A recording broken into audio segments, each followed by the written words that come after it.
The Office of Inspector General has two missions. The first is protect the city against fraud, waste, and abuse.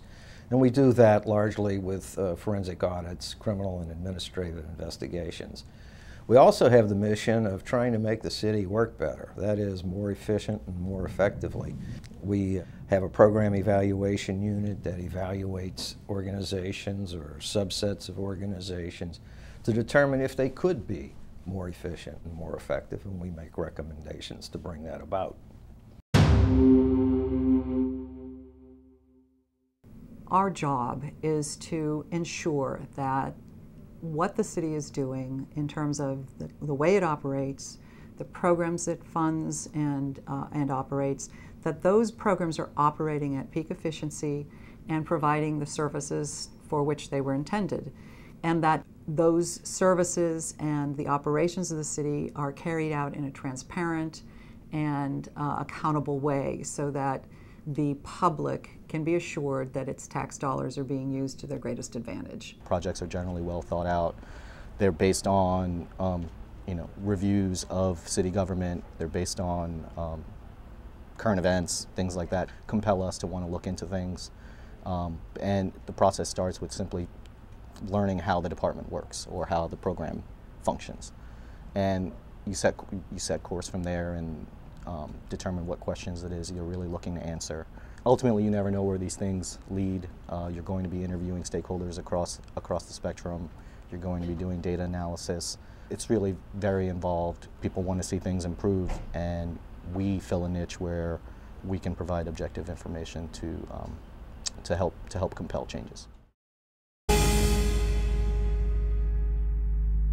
This is kind of a very specialized form of internal auditing because we're looking at the workings of the city government. We can get a lot deeper into the information, and we don't just look at the financial statements and the financial information. We look at everything.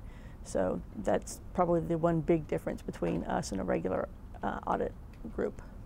We can spend months kind of digging into the details and trying to find things that most of them don't have the time to do. We're helping to find waste and fraud and trying to help save money for the city.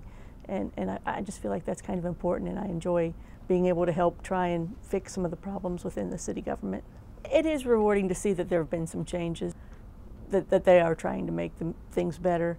A lot of times, though, the frustrating thing is we'll have recommendations and they do want to do them, but they don't have the funding, so they haven't been able to do them.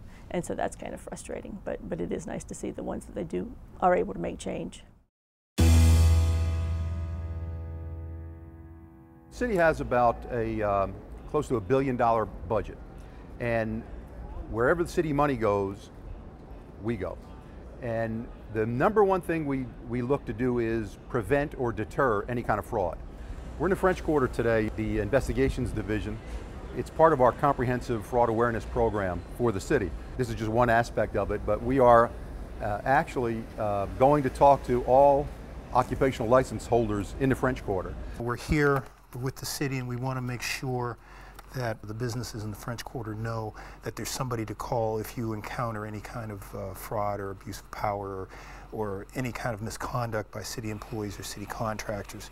To make them aware of the Office of Inspector General, what we do, where they can report if they see any type of fraud or if any waste, abuse, anything like that. They have an outlet where they can present it to. They can call, and we give them a variety of ways they can contact us. They can email. We have a hotline 24 hours a day, 7 days a week. They can come in person. It can be completely anonymous or confidential. There's a lot of ways that they can contact us with anything they want to report. So we also do two types of investigations. We do criminal and we do administrative. Criminal, obviously, if they violate any kind of criminal law, whether it's state, local, federal, we investigate it. We partner with various state, local, federal law enforcement agencies. And then for administrative cases, if they violate city policies, we also investigate those. We're independent. So we don't work for the mayor or the administration, even though we've got tremendous cooperation with the mayor personally and the administration, but we don't work for them. We get a dedicated funding, and we will go wherever we need to go. It doesn't matter who it is, who's involved, how high up it goes, it doesn't matter. Wherever city money is going, we're there to make sure it gets to where it's supposed to go. We want to march through city government, and we're going to the biggest places first. We went to the airport. We're still there. We're helping with the construction project, but that's pretty much a turnaround agency. We're very proud of that, and very proud of airports management and the aviation board for the turnaround out there. Anything to do with the new terminal, we're involved in it. Whether it's reviewing invoices, pay applications, reviewing contracts, attending design team meetings, project management meetings, we're involved in every facet of the new terminal project. The way things were done in the past is no longer going to be tolerated by the aviation board, the city, the citizens, and the taxpayers.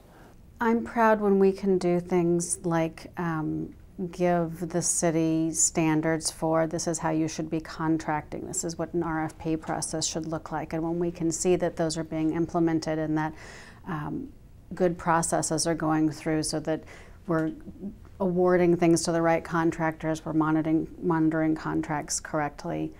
I think that when people are aware that we're in there and looking over things, it gives employees of the city a sort of a sense of confidence that we're going to find things and we're going to point them out and that they can bring things to us. There's someone else watching, and what we see, we report. We find facts and we report them to the public.